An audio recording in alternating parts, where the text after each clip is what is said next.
the Toastmaster of the evening, Toastmaster Eddie. So, a couple things changed.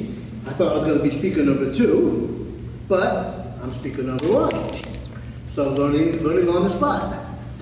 And, okay. So, what I would like to speak about is very apropos of the zeitgeist that we are in right now. We are about to read, I see we have a couple of Jews in the audience, shalom.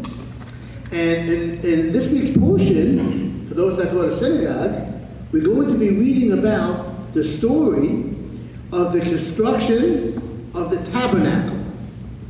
You guys might know that there was the temple, but there was also the traveling temple.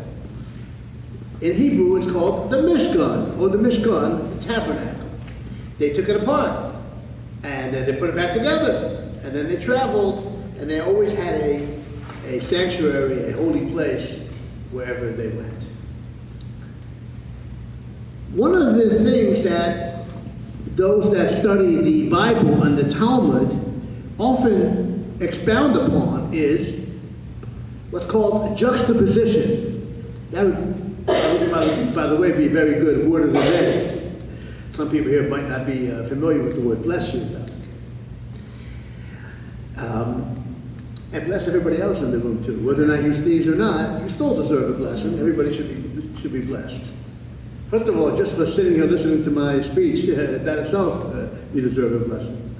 Okay, but, so, I lost my train of thought. But I'll get it back, hopefully.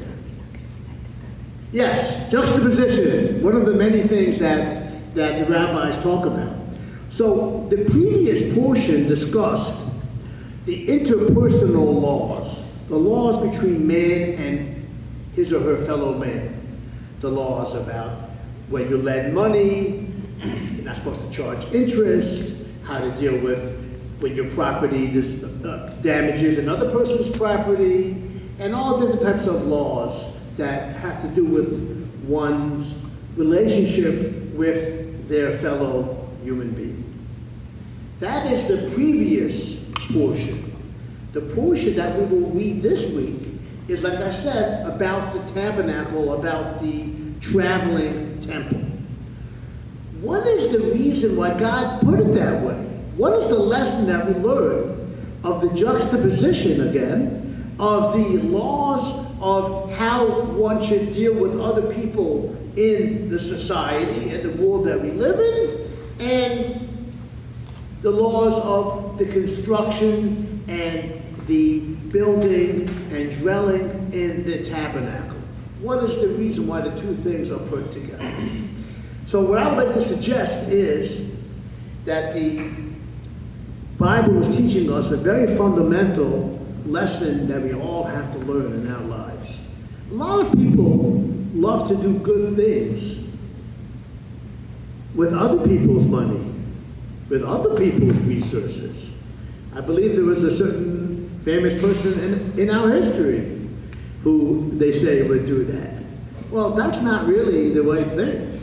If you believe in your cause, if you believe in what you're doing, then you give your own money. Money that you rightfully earned by being honest, by doing the right thing. When you have that money, then you can give that money to charity, to a synagogue, to a temple, the American Heart Association, or to the traveling temple that we are talking about in this week's portion. So that's the first lesson that we learn from the juxtaposition. It's always nice to be spiritual and to do the right thing, but how do you do it? It's only a nice thing and the right thing if the way you got to it is right too. I think there's a secular expression about all's well that ends well. Well, I'm not sure if that's actually accurate. If it ends well, but the means were not right, then that might not be the right thing.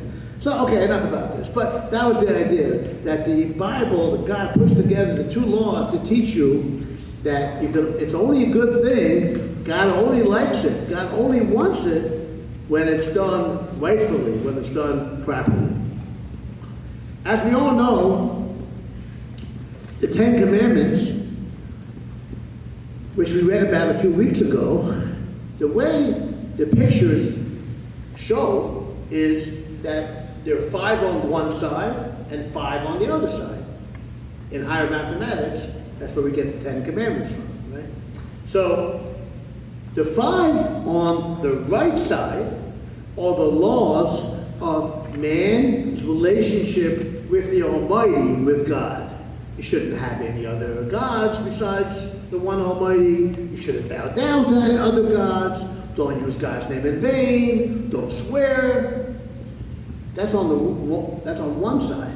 On the other side are the laws that have to do with man and his fellow man, like we were talking about a few minutes ago.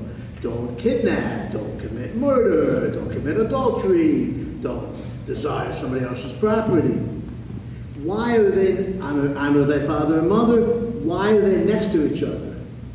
And that is to teach us that one is only complete if they fulfill both types of commandments. There are lots of people out there who feel they're very close to God, and they fulfill one side, but do they also fulfill the other side?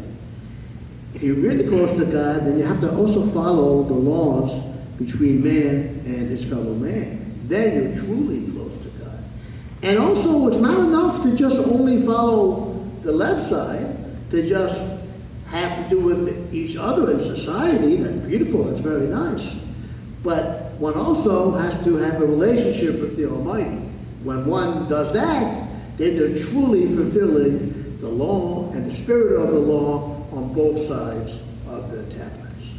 Thank you for this wonderful opportunity to practice and to continue my public speaking, and everybody have a lovely rest of the evening.